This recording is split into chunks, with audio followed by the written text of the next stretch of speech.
সালমান আল ফারিসি রাদিয়াল্লাহু আনহু উনি আরব মানুষ ছিলেন না, নন আরব ছিলেন, পার্সিয়ান, ফার্সিতে কথা বলতেন, মানে ইরান থেকে এসেছিলেন। উনি প্রথমে অগ্নি উপাসক ছিলেন। কি ছিলেন? অর্থাৎ ওই যে জরাথুস্ত যারা আগুন দেখলে এরা পূজা করে, আগুনের পূজা যারা করে, জরস্ট্রেনিয়ান, এই ধর্মে বিশ্বাসী ছিলেন। আগুনের পূজা করতেন ইরানে। তিনিও আগুনের পূজা করে, তার বাবাও আগুনের পূজা করে। তো একদিন বাবা একটা কাজে পাঠিয়েছে, ওই কাজ করতে যেয়ে সে খ্রিস্টানদের গির্জা ক্রস করতেছিল।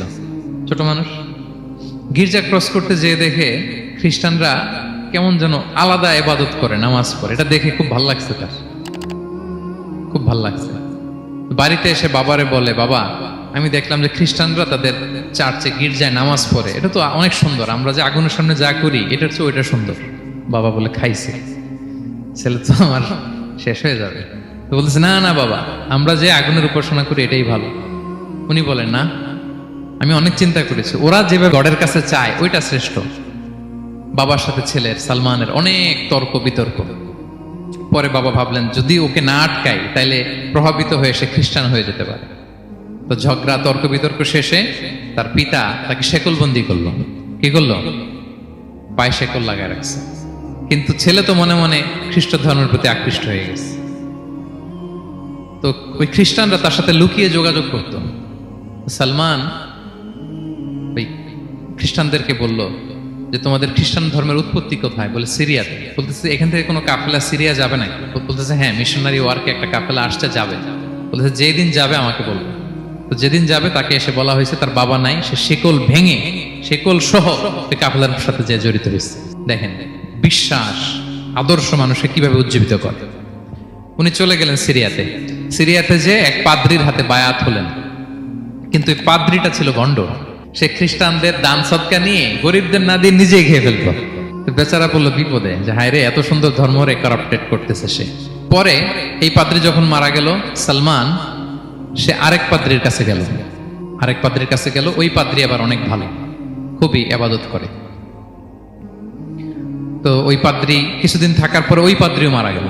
ওই মারা যাওয়ার আগে সে জিজ্ঞেস করতেছিল যে, পাদ্রি, এই বর্তমান পৃথিবীতে সবচেয়ে ভালো খ্রিস্টান পাদ্রি কে?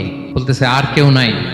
যদি ভালো খ্রিস্টান পাদ্রি তোমাকে পেতে হয়, জানতে হয়, তোমাকে ইরাকের মোসেল শহরে যেতে হবে। এবার মোসেলে যে সে আরেক খ্রিস্টান পাদ্রির কাছে থাকলো। কিছুদিন পরে ওই পাদ্রিও মারা গেল। মৃত্যুর আগে তাকে জিজ্ঞেস করছিল যে, পাদ্রি আপনি বলেন তো, আপনার পরে শ্রেষ্ঠ পাদ্রি কে আছে পৃথিবীতে? সে বলতেছে, আমার পরে শ্রেষ্ঠ কোনো পাদ্রি আর পৃথিবীতে নাই। খ্রিস্টান ধর্ম শেষ হয়ে গিয়েছে, নাই। তবে জেনে রেখো, শেষ জামানার নবী আসার সময় ঘনিয়ে এসছে। তিনি যে এলাকায় আসবে, এলাকাটা চারদিকে পাহাড় বেষ্টিত থাকবে। চারদিকে থাকবে পাহাড়, খেজুরের বাগান, মরুদ্যান। তাকে চেনার আলামত আছে। কি আছে? আলামত আছে। এক নম্বর আলামত হচ্ছে, ওই শেষ নবীকে দানের খাবার দিলে তিনি খায় না, কিন্তু উপহার দিলে সে নেয়, খায়। আর তার পিঠে দুই কাঁধের মাঝখানে একটা নবুয়তির মোহর আছে। সুবহানাল্লাহ। যদি পারো তার কাছে যে বায়াত হো।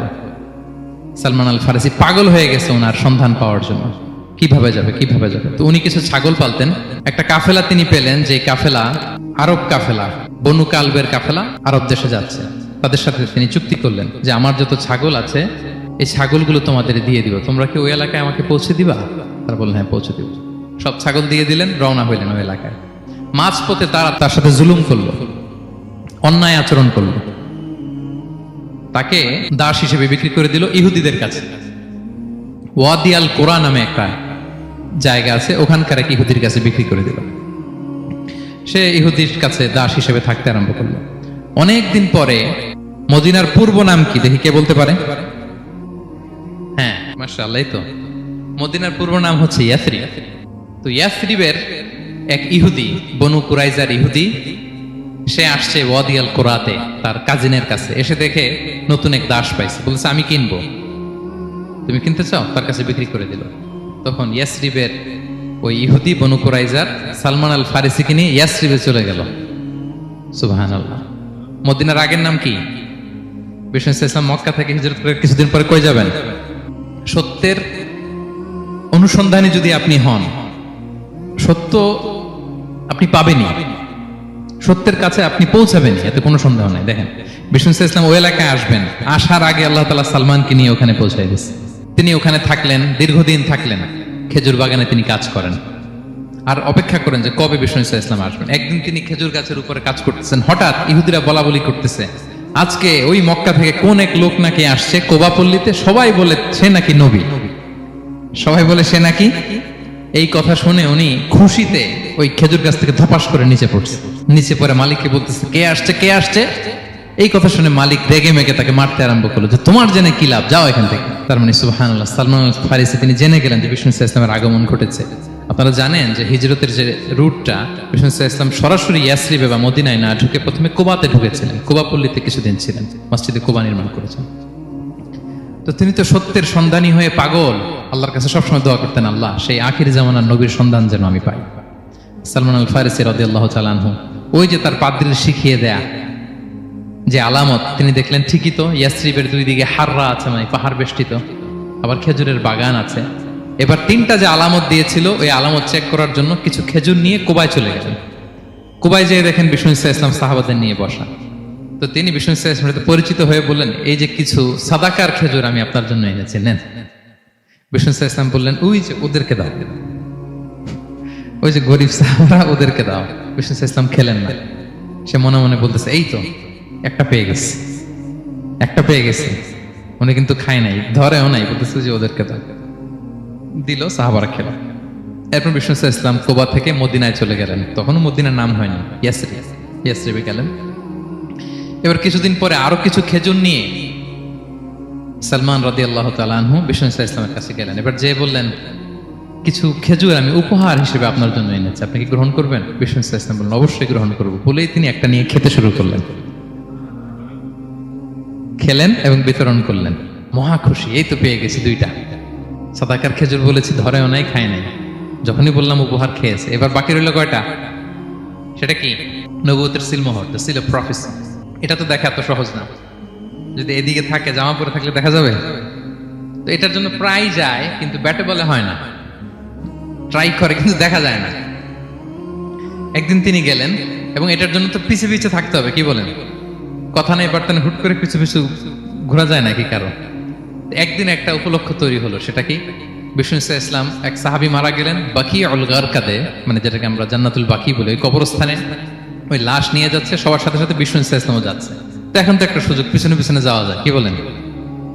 এইবার সালমান এসে পিছু ছাড়ে না, নবীজির পিছনে পিছনে যায়, কিন্তু স্বাভাবিক যাওয়া না, একটা আছে সিম্পলি হাঁটা, এরকম না, একবার এদিকে যায়, একবার ওদিকে যায়, একবার এদিকে যায়। আর অন্য সাহাবারা মনে মনে ভাবে, ঘটনা কি, এরকম করে কেন লোকটা? কিন্তু বিষ্ণু ইসলাম তো জানেন কেন এরকম করতেছে, ঠিক কিনা বলেন?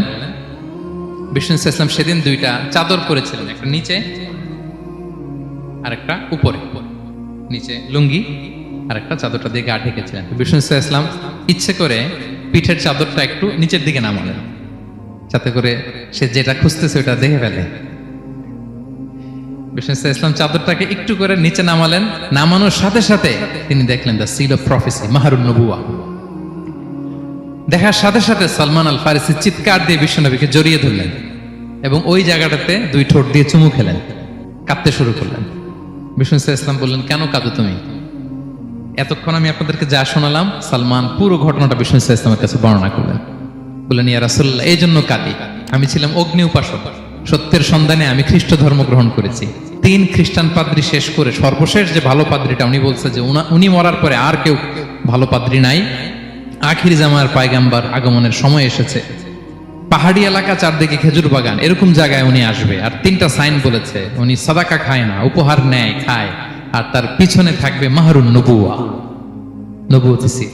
সুবহানাল্লাহ।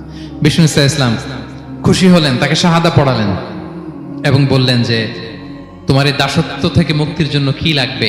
সে বলে যে, আমার চুক্তি হয়েছে 300 খেজুর গাছ লাগবে। কয়শো? বিষ্ণু ইসলাম বললেন, কে আছো তোমাদের ভাইকে সাহায্য করবা? কেউ 20টা, কেউ 30টা, কেউ 40টা। সব সাহাবারা ডোনেট করে 300 খেজুর দিয়ে দিলেন, খেজুরের গাছ হয়ে গেল। আর 40 গ্রাম স্বর্ণ, এটাও দিতে হবে। তো কোন এক যুদ্ধে বিষ্ণু ইসলাম একটা ছোট্ট স্বর্ণের টুকরে পেয়েছিলেন, বললেন যাও এটা নিয়ে ওজন দাও, ওজন দিলে দেখবা হয়ে গেছে। ওইটা নিয়ে ওজন দেয়া হলো, দেখা গেল মুহূর্তে একেবারে সমানে সমানে 40 গ্রাম হয়ে গেছে। সালমান আল ফারিসি রাদিয়াল্লাহু তাআলা আনহু তারপর থেকে মৃত্যুর আগ পর্যন্ত বিষ্ণু ইসলামের সাথে ছিলেন, সবগুলো যুদ্ধে অংশগ্রহণ করেছেন। এবং 5ম হিজরিতে ওই যে পরীক্ষা খননের কথা আমরা জানি না, দ্য ব্যাটল অফ ট্রেন্চ, এই বুদ্ধিটা আসছিল সালমান রাদিয়াল্লাহু তাআলা আনহুর মাথা থেকে। এটা হচ্ছে ওনার ব্রেন চাইল্ড। কারণ আরব দেশে এরকম পরীক্ষা খনন করার ট্রেডিশনই ছিল না। উনি তো আরব দেশের না, আসছে পারস্য থেকে। ওনার এই বুদ্ধি পরামর্শ নিয়ে বিষ্ণু ইসলাম 5ম হিজরিতে পুরো মদিনার চারদিকে খনন করে এই পরীক্ষা করেছিলেন।